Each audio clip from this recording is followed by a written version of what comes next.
Suspense last వరకు కూడా enjoy చేయొచ్చు.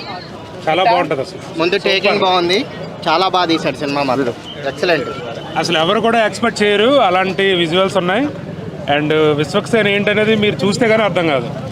అసలు 5 years అమ్మాయి నుంచి అసలు ఆ థ్రిల్లింగ్ అనేది మీరు చూస్తే కానీ మీకు అర్థం కాదు. ఎక్సలెంట్ అసలు మూవీ, అసలు అన్ఎక్స్పెక్టెడ్. మేము అసలు ఫ్యాన్స్ కూడా కాదు, వచ్చాం. కానీ ఆ మూవీ చూస్తుంటే ఏంటంటే అలాంటి డైరెక్షన్స్, అలాంటి డైరెక్టరు ఎప్పుడు కూడా చూడలేదన్నమాట. మేము యాక్చువల్గా మూవీ ఫీల్డ్ కూడా కాదు మాది యాక్చువల్గా ఎడ్యుకేషన్ ఫీల్డ్. అయినా కూడా ఆ మూవీ చూసిన తర్వాత ఏంటంటే ఇలాంటి ఫిల్మ్స్ కూడా మన డైరెక్టర్స్ తీయగలరు అనే థ్రిల్లింగ్ అనేది క్రియేట్ చేశాడు. అసలు విశ్వక్సేన్ ఎలా వస్తాడనేది మీకు ఎవరికి అర్థం కూడా కాదు. ఫస్ట్లో చూపిస్తారు, ఫైనల్ ఎండింగ్ మాత్రం it's extraordinary, super. Gaami title తగ్గట్టుగా లీడ్ ఏంటంటే గమ్యం చేరటం.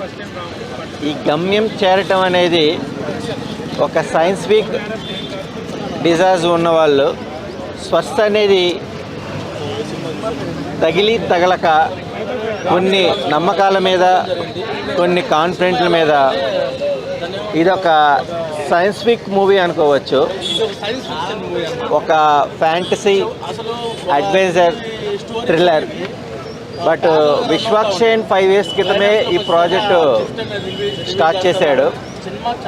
సో దీని అవుట్పుట్ డైరెక్టర్ విద్యాధర్ కూడా సోషల్ జర్నల్ మూవీస్ కాకుండా ఒక డిఫరెంట్ కాన్సెప్ట్తో దేవుడు కావాలి, సైన్స్ కావాలి, మనోధైర్యం కావాలి అన్న లీడ్ రన్ టైం తగ్గట్టుగా చాలా ఎక్సలెంట్ మెసేజ్ ఇచ్చారు. మీ సినిమా చాలా బాగుంది, సూపర్ ఉంది. అంటే ఈ సినిమా